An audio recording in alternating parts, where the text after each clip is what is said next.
Yep, we'll go ahead and get started here.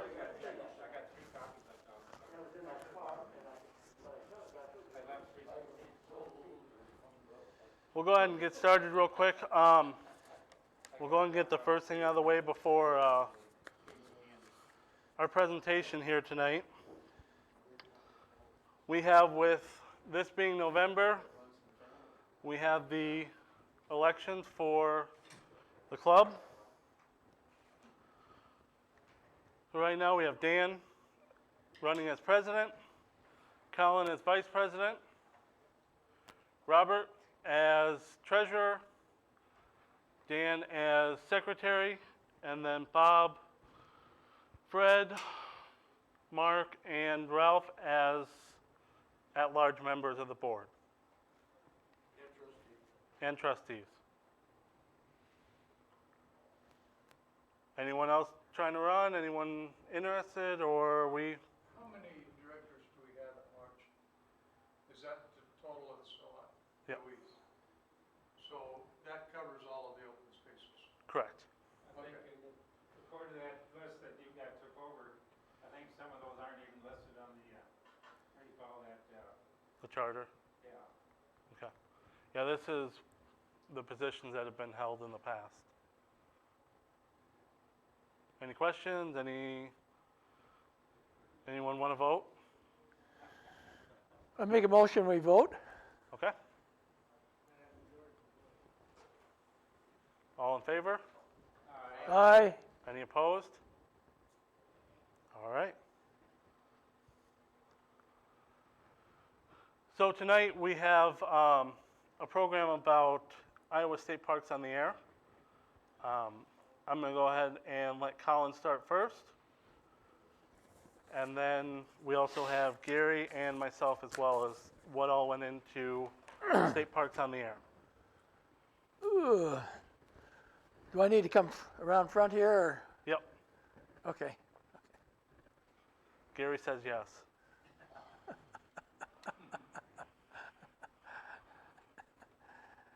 Well, yeah, we decided we should have a program on this. The club has been very supportive of it. This year has been the centennial celebration of the Iowa State Parks on the Air. Let me start over again. This has been the centennial celebration of the Iowa State Parks. And early on, Gary got the idea, and we'll let him talk about it. Just kind of to get to the end, because there's a lot in between. There have been 2,777 contacts, including also Spain, Brazil, Slovenia, and many in. They're not getting sound. There's no sound coming through.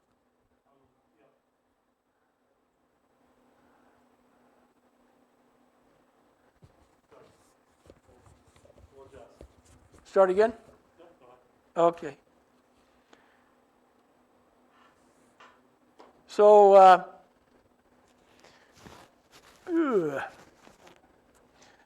our program tonight is about the Iowa State Parks Centennial Celebration. And we'll let Gary explain the inception of this, how it kind of started. And but let me just come all the way to the end.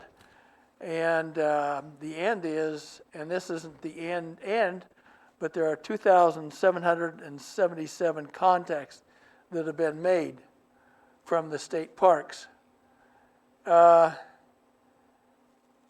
There's one more park to be activated, and when that's done, that will be 71 state parks from which Iowa hams have gone out and made contacts representing our centennial celebration.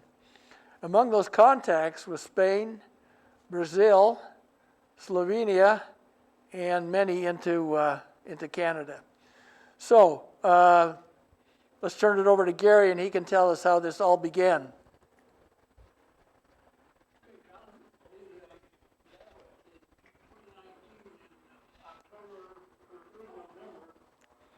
volunteering out at the Manchester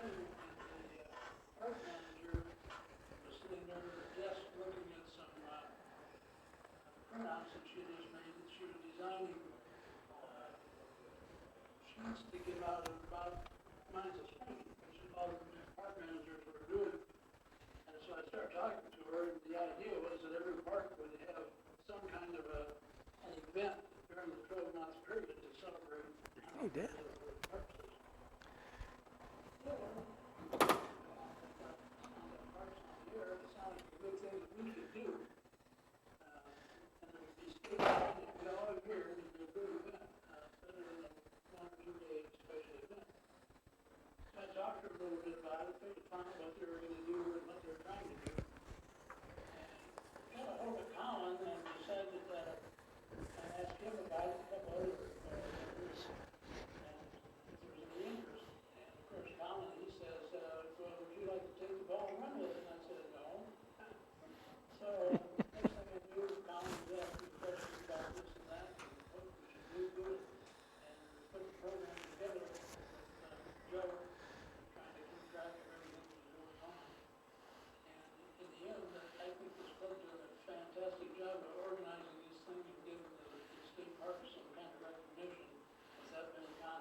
Well, all right, Gary. You know, without the idea from you, it never would have happened. We would have just been going on our way, and somebody would have said, "Oh, centennial celebration of the parks." But Gary had the idea, and we went from there. One of the key parts of this, of course, and this is where Joe came into it, we had to have a website. And early on, I had talked to our section manager, Lilia, WA0UIG, and she was very interested in it, very positive about it, very supportive. And she says, would you guys be willing to have a website? And I said, well, I think so, but I'll have to talk to the club. I came back and talked to the club, and Joe said, I'll put together a website. And that was no mean task. So, Joe, tell us. Huh? Yeah, the original thought, plan, idea was relatively simple. But the issue that I ran into is the fact that our website is hosted through Wix. And when it comes to doing custom coding, you're very, very limited. So I had to come up with another idea, as well as learn a whole new language to actually make it work. What we ended up doing is the club website has little iframes that point back to another server that sits in my office. And that's where the database and all the pages and functions you see are actually running.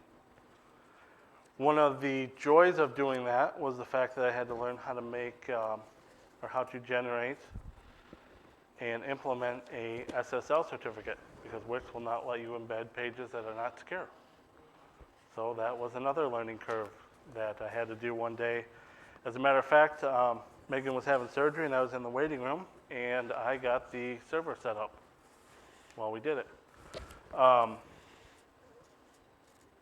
I made a big mistake in the coding very on. Luckily, nobody ever found it. So we are running, our interface is what's called PHP, web programming language.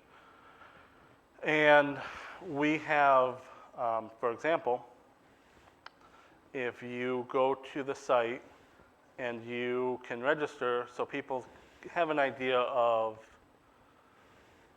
what band you're going to be on, what park. So if they want to say, oh, I'm going to look around today and see if I can make a contact with a park, who's on. So when you go to the actual website, it will tell you, it'll ask for your name, your call sign, when you plan to operate, which park. Well, I made those inputs as variables that come in when you hit the button. I learned after doing some research on YouTube that that's a no-no. Reason being is you can slip in database query strings, and when you go to look it up, it runs it. So I actually had to go back and recode all the inputs to tell them that they are text, not just generic inputs. So that was another learning curve. But after the first couple months, I kept getting a lot of emails with people that were submitting logs because we weren't sure how popular this was going to be, how many logs we were going to get. So the original idea was that we had it on the website, they sent me an email, and then I would put them in the database. Well, then we had an individual who was out in the beginning twice a week and had quite a few contacts every time he went out. So after doing some talking with Colin, we decided we should have a program for them to be able to put it on the website on their own. Luckily, at that time, I was doing some stuff for work that used what was called an API, which is an automated programming interface, which means the program just talks to the server with a predefined information, and the server just says thank you, and it moves on to the next. One of the big challenges that I had to figure out, being new to PHP, I can do it in other languages, was every time a person submitted a name, submitted a log, it had to verify who the operator was, what the park was, didn't matter about the band, and I'm sorry, it did matter about the band because they could switch. It verified the band, the operator, as well as the person that they talked to and the park. Reason being is I didn't want someone to hit submit and say they had one contact. Well, that submits pretty quick. I didn't want them to hit submit again, and now you have two contacts that are duplicate. So I had to build in some error handling, which was another thing to learn in a different language. But all said and done, the program worked pretty well. My bigger obstacle was I've always written programs that use an actual database. Well, I can't expect a user to install a database server program and set it up and everything else. So what we did as a solution is we basically had a CSV file or an Excel file. And that's what the computer could record to when it didn't have internet while you were out somewhere at a park.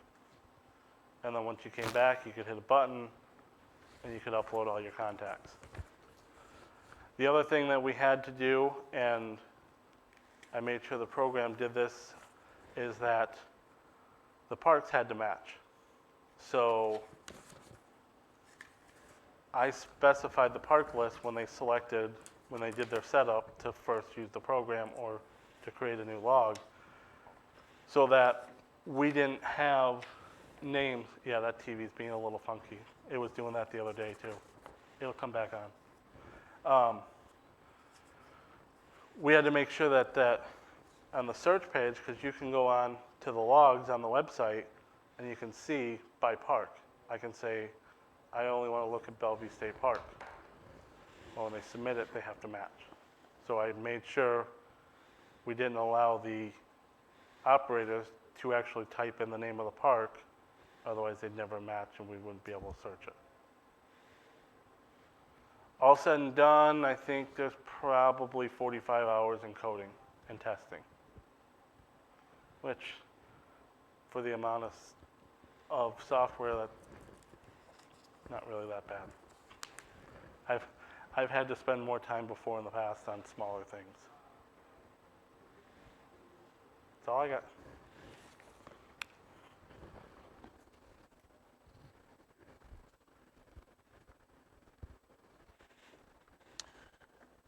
Well, thank you, Joe. Without a website and Joe's efforts, it never could have happened. And I think there's times that Joe probably wanted to pull out his hair because I would send him a list, ask him to put it up, and then a week later I'd say, well, this list isn't quite right. We don't have the all the parks, or some of these parks don't count or something, and Joe he'd go back and redo things. And this went back and forth many times. One of the things we had to do early on was start getting the word out. And we started getting the word out in October that we were going to do this. Joe, what's his name, Hofer, E5EI was there at the time, was in charge of club affiliations. And we put together a message, and he sent out that message to all the affiliated ARRL clubs and told them what we were going to do and gave them some preliminary ideas. One of the things that we had to do early on, too, was put together the program for it, or the requirements, the way we were going to do things. Lelia told me, well, look at Indiana. And I looked at Indiana, and they had a site, and I was able to take a lot of their material and just duplicate parts of it and excise what we didn't want. But that saved a lot of time. We identified who an activator was. We identified the chasers. This is all kind of parks on the air terminology. But we had and then we had to say, you can't make and count contacts that are made using a repeater. And there were things like that we put together. There were several other documents that had to go out. There had to be a document that said, when you go to a state park, you have to pay attention, treat the management of the park the right way, be safe, don't put up your antenna where somebody's going to trip over your guy wires. And then I sent to Julie Tack. Julie Tack was helpful. She's at the DNR in Des Moines. And I said to her, I wanted her support. One of the things we wanted early on was some images, and she sent them. And Joe incorporated these into our site. But I said to her, please get the information out to your people that we're going to be at your parks. There's going to be some guys there with pointy things up into the air and guy wires, and they're going to be sitting behind a radio, or they may be at a bench or whatever. And so she got that information out. I was up at Pikes Peak, and there was a DNR fellow up there, and he walked up, and he knew exactly what I was doing. He was very nice about it. I was at Lake Manawa, over by Council Bluff. After I talked to the guy there, he said, oh, yeah, I remember this, yeah. He says, that over there would be a good place for you to go park and do this. So we did.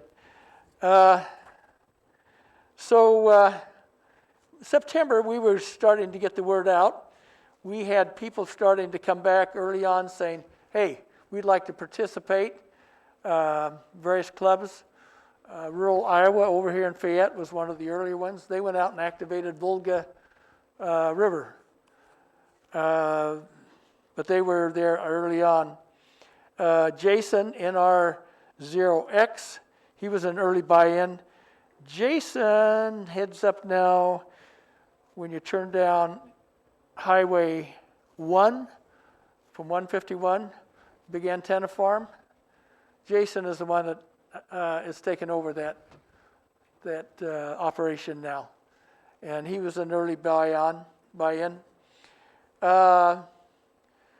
We did an email letter to the Midwest Division, put stuff in their newsletter. Really helpful, too, was Maddie at QST. She runs there's a column called Special Event Stations. She put us in there, and she has kept us in there almost every month. If you look at that, most of the items say such and such club is going to be at such and such place or doing such and such event from this date to this date. Ours is from January to December, and she has put it in there almost every month and said it, instead of, it says various hams from Iowa will be doing this. It's not a club, and it mentions that we were sponsoring it, but she has done that every month, and we're going to have to send her a nice letter of appreciation. Just a little history. We thought that Backbone State Park over here was the first state park in the nation. And we were claiming that for a while. I said a lot of things I got corrected on. Joe checked me out and said, no, Mackinac Island was the first, Michigan was the first state park in the nation. But anyway, Iowa's system of 71 state parks was one of the first state park systems.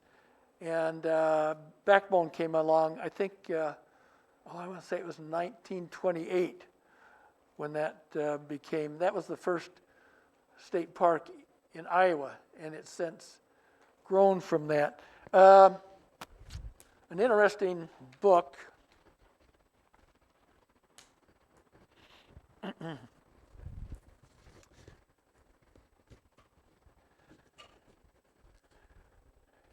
If you're interested in the Iowa State Parks, they put out a centennial book this year. It has a part on every park, every state forest, every preserve, and every recreation area. It's fascinating. And, as this went on, some of the guys were starting to put up the numbers and the contacts and so forth, and I thought, I got to get out there. Joe was one of the earlier ones, went to Bellevue, went to Mines of Spain, and made contacts there and put those parks on the air early on. So this was going on, and I was feeling kind of bad because I'm promoting it, sending out weekly bulletins telling people how we're doing and so forth. We've got to get it done, and I was feeling kind of sheepish because I hadn't done anything. Well, my wife and I had to go see our children in Colorado. And I had gotten my radio equipment ready, and my wife was really good about this. We're going across on Highway 20 to Beach Lake. Beach Lake's out in the middle of nowhere, and we were following GPS, and GPS took us all the wrong places. We went down some gravel roads, but we got there and started making contacts. And Joe may have, do you have a picture of that? Should be the first one there.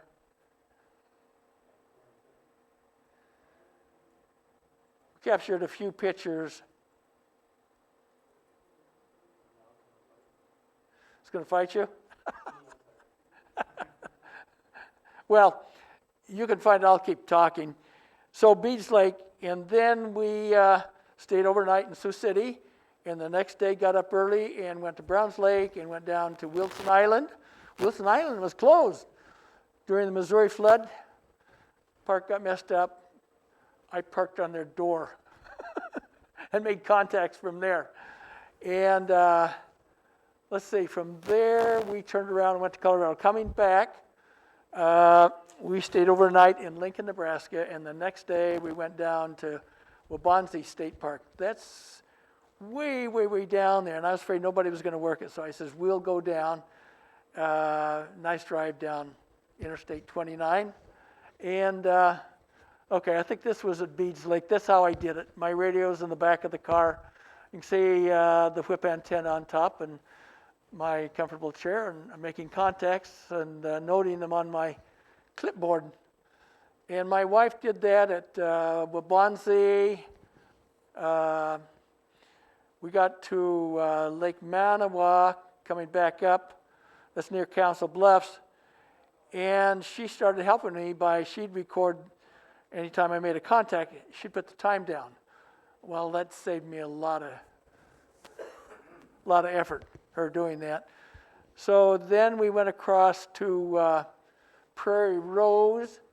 Yes, that's looking back through the car. My wife captured that one. That was one of the parks. Let's see, that was Lake Manawa State Park. That's kind of an urban park there. It's big, but very nice. There I was making more contacts. Okay, this is Micah Cope, W0 WTM. He got into this real early, and there he was with his son out one of the state parks, and he has racked up thousands of contacts. And he's used FT8, he's used CW, I think he's used something else, but he's put up a lot. And he was out there with his son, and I said, send me a picture. And he sent a picture. So we got down to the end finally. I don't know if there's a picture of me at, Joe, is that you? No, that's still Micah. Okay, and Mike is showing where he made his contacts one of those days. You can see all over the country. Okay, this is where we went to Prairie Rose. Beautiful park north of Interstate 80. And let's see, the next one, Joe. Yeah, okay. It was cold. You can see the snow on the ground. I finally gave up because the ink in my pen wouldn't flow anymore, and I said, guys, I'm going QRT. But I had pileup. And a lot of those places had big pileups. It was a lot of fun. Now, more recently, I've gone back out to Bellevue. I've got to Mines of Spain. Nothing, no propagation. So, What band are you on? 20 and 40. So, I did make contacts from Wildcat Den. And let's see, early on I went up to Pikes Peak, and then I came down to Maquoketa, made a lot of contacts at Maquoketa. Went over to Wapsisinnicon by Anamosa. You got to see that place. It was devastated by the derecho that went through. But I was able to go in there and make a couple contacts. Maybe it was one with Los Angeles, I think. But it was activated. It went in the books. So we got down to the end here, and we had about 6 or 7. Micah said he'd go down to Lake Aquabi, south of Des Moines, Nine Eagles, and Banner Lake. Nine Eagles is all the way down on Interstate 35. It's almost into Missouri. But Micah was a trooper, and he went down and did it. We had some more up kind of the northwest, and Corey, NC0N, went up and did Pillsbury Point, Ambrose Cull, Eagle Lake, and there's one left. That's Palisades Kepler over by Mount Vernon. And the guys at Anamosa, Jones County, said they're going to go out and activate that one. And if they don't, I will, because we're going to get every one of them done. Anyway, it's been a lot of fun, and it's been interesting to see how the state has gotten behind this. We're going to do a count of all the different hams that have participated. It's a pretty big number that have done that. There are some guys that really were the heavy lifters and did a lot of the making the contacts. Aside from the contacts, the more important thing was getting to the parks and doing them. So there was a guy named George Reidel. He took over getting I'd send him an email and encouragement, tell him where we're at, and George would get that out to people. So, Joe, have we missed anything? Well, the club has supported us all the way, and Joe's been great. Gary's been great, and it's been a lot of fun. It's been a lot of fun this year. So, any questions?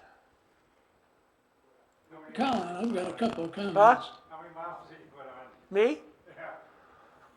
Well, probably not as many as some guys. I mean, we went to Colorado and then came back.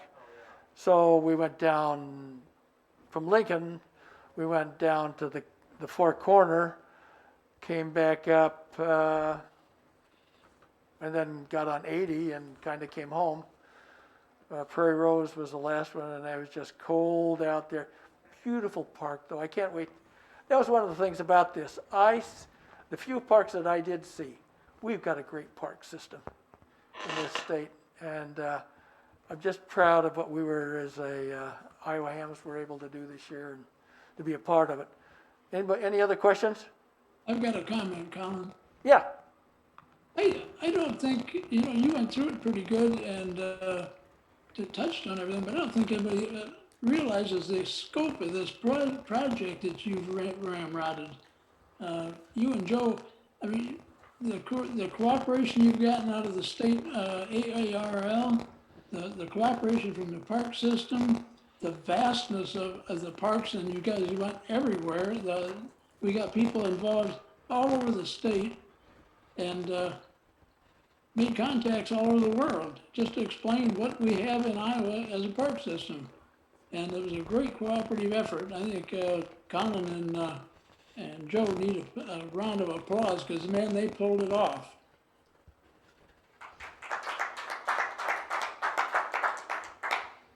Thanks. Well, you know, we kind of had to after this all hyped up. We didn't really have a choice. Lilia got some money from the ARRL, printed up a bunch of cards. This was the thing that was a surprise. We've only had about 3 people that requested a QSL card on this. We thought there'd be a lot. There wasn't. But people were happy to make the contacts. Some of us got tied in Parks on the Air. And the Parks on the Air people are collecting Parks on the Air. And so they're not interested in QSL cards. But Some people are, but they're downloading now. yeah. They'll download the QSL. Right, there's different ways, so, but anyway, we got these nice little cards, and so, I got a question. yeah.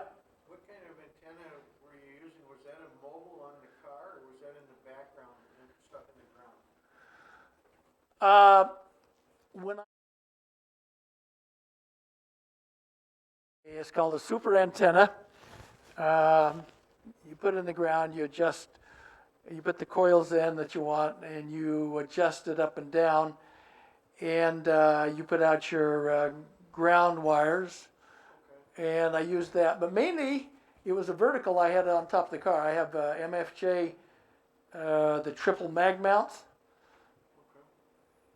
and I don't know if I'm going to be able to get it back off my car, but So what bands were you primarily? 20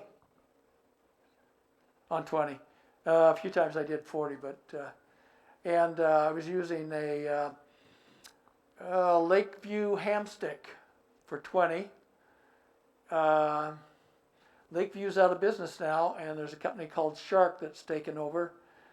So I've got antennas for. Yeah, you can see it, but yeah, that's the antenna, and I have the radio grounded to the body of the car, and I got a Bioeno battery that I used, and I think it's great. I was usually probably, I don't know what I was running. This is all I could, but I don't know how much power I was really running. So, but I have to echo Gary's sentiment. You guys really did it. You got your act together and did a great team effort there. well, it really was. Gary had the idea. Joe, we couldn't have done it. Go into W0DBQ and you'll see ISPATA. Poke around in there.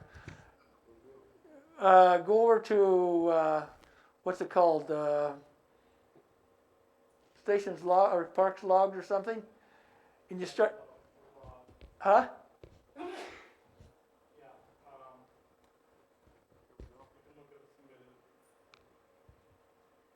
you can look at submitted logs. And this is kind of what I was talking about is once it loads up here, you can select which park you want to see. You can say if I want to see what were the contacts made locally at my park, you can take a look. But yeah, we have it set up on here where it'll give you the number as you see here, but it's also on the club website at the top as soon as you come to the club site. But the screen you had over here, you start scrolling down through the, and it just goes and goes and goes.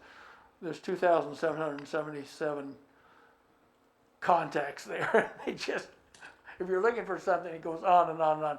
And we've got more to put in there, but just about got all of them in, so. And actually, while we've been talking, somebody updated a log because we just went over 2,800. Oh, oh, So somebody else submitted a log today within the last yeah, so we're not through. 3 hours. We got 7 more weeks or something, 8 more weeks? Yep. Yeah, I don't know.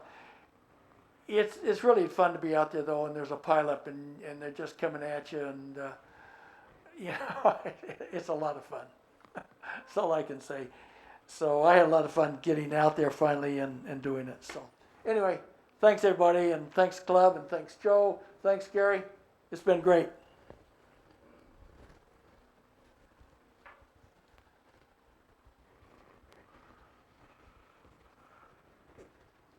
Anyone got any other questions? Thoughts, comments? I'm gonna just let everyone know.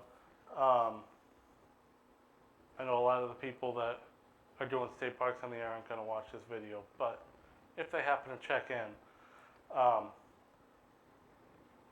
January 15th is when we're gonna stop allowing submissions for logs, to give everyone a little bit of time. If they do something at the end of the year, obviously we can't expect them to do it within a day. So April 15th, the logs come out, or will stop being submitted. The software program we have will no longer take them after the 15th. Another thing, we had a discussion about next month being December, as far as the Christmas party goes. We are just planning on a club meeting here, just because with everything going on, it would be hard to put everyone in and get a spot and have enough room and everything else. So there'll be a club meeting here. Colin's going to work on what will be the program for that meeting. Any other questions, thoughts, concerns, ideas? Yeah, look back up to what you originally had there with all the officers and directors. Yeah, I can do that. Dan, you weren't here, but you barely qualified. You got enough approval, so you're in. Guys,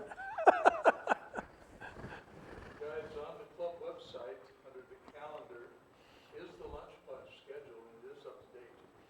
Yep. Everybody wants to know, where's lunch Yes. bunch? The website looks, sometimes it's better to not make it really complicated, and I like the cleanliness of it, how you, the homepage and how you get it.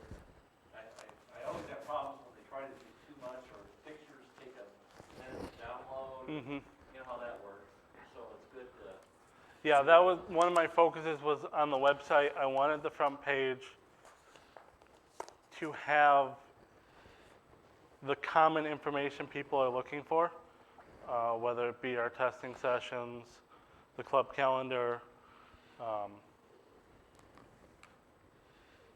Obviously, we want to show a little bit of what the club's doing, so we want pictures, things like that. But yes, I was trying to keep it as clean as possible and simple as possible. One of the bigger things personally, when I work on a website, I hate a front page that scrolls down a lot. So I wanted to make sure that I don't like on a front page when you got to Yeah. scroll down a lot on the very Yes. first page. yeah. I mean, I get it when you get on to other pages like the state parks on the air stuff where you got more information, but I like it just to pop up and have your information right in front of you. Because some of us in the hinterland, we're really slow speeds on our internet. That's just a little gripe of mine, because, you might hear it's great, but if you're in the Yep. hinterlands. Yep. Anything else? Well, maybe we ought to have a little report. We discussed it board of directors, but not everybody was there, so Mr. Gable.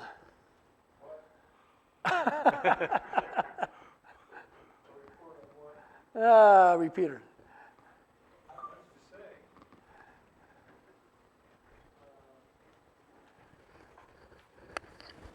Well, we'd be remiss if didn't recognize your efforts and what's going on. I would hope so. Here, you want to take this? I got this. Oh, The gals are saying they can't hear the audience. That's just the way it is because we can't keep microphones everywhere. Yeah. So here I am. Can you hear me now? By the way, I got a bunch of junk, good stuff on the back table. If there's any of that you want, that meets your fancy in any way, shape, form, or manner, please take it with you. But that's just a side note. There's 4 brand new NiCad batteries back there. Okay. As far as the repeater's concerned, thanks to Pat Daly, we got a spiffy new cabinet for the repeater, and everything is protected. Everything is in the cabinet. It looks good. It's very functional. So very pleased with that.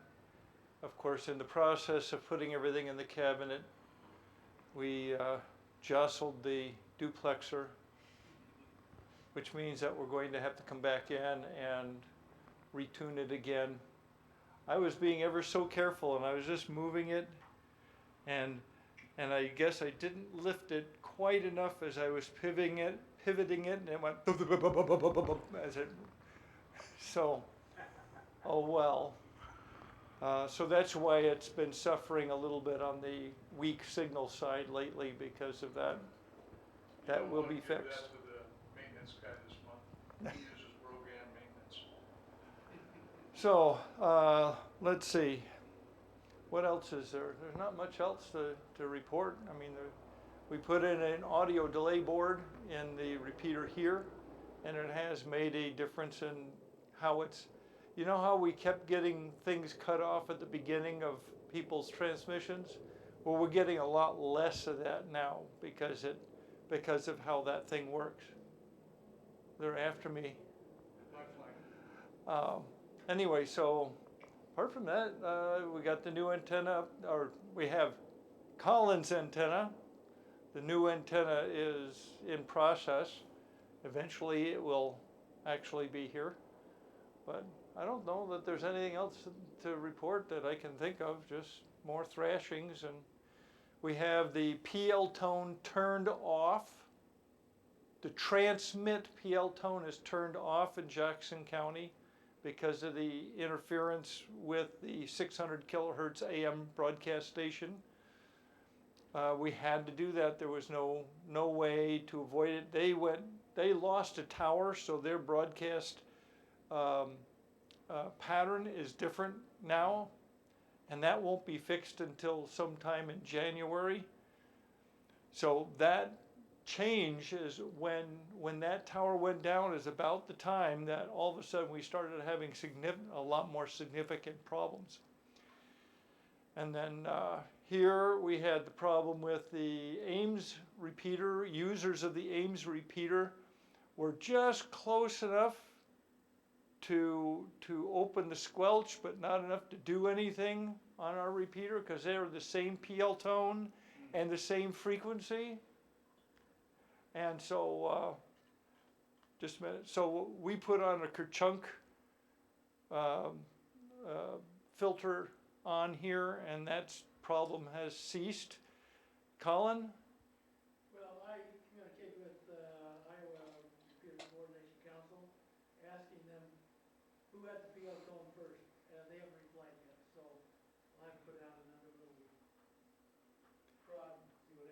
So if they got it first, then that means that we may be changing our PL tone. So that will eliminate that problem and we can turn off the Kerchunk filter. Now if you're wondering what a Kerchunk filter is, I'll quickly explain it to you. When the repeater's sitting idle and no one's using it, it takes a certain length of time for you to hold down your PTT before it will decide that you're a valid signal to listen to. Okay, now, once that timer is timed out on your first transmission,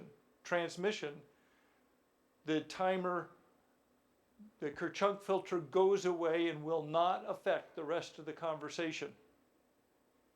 Now, the last time you let up on your PTT, 60 seconds later, the filter turns back on again. So the only time it will affect your conversation is on the first transmission after a period of inactivity. So if you want to see if you're getting into the repeater and you go click, It ain't gonna do it. click, it doesn't work. You're illegal anyway. And right, it's not only illegal to do that, it's also If you ID yourself. it's also annoying to people listening to the repeater. Yeah. And I will guarantee you, every time there is a net on our repeater, a few minutes before the net, there is at least one, if not 3 or 4 people kerchunking the repeater. You gotta find out if they're getting in. So anyway, there we go. I'll take door number 2. I'm sure Gary can tell you about 9:12 every morning. That's when you start to hear it. That's about right, and if people would just listen for a couple of minutes, the identifier will come on, you can check your receiver to see if you're on. Yep.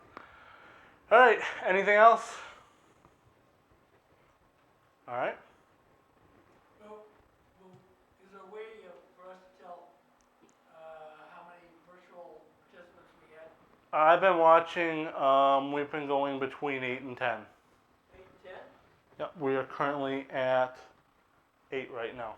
That's pretty good. Yep. So it worked out pretty well. Still got to fine tune the audio a little bit, but overall it worked pretty well now that I've got the right hardware and an audio mixer. All right, that's all I got. I move we close. Anyone want a second? Second. All in favor? Aye. All right. Joe. Me.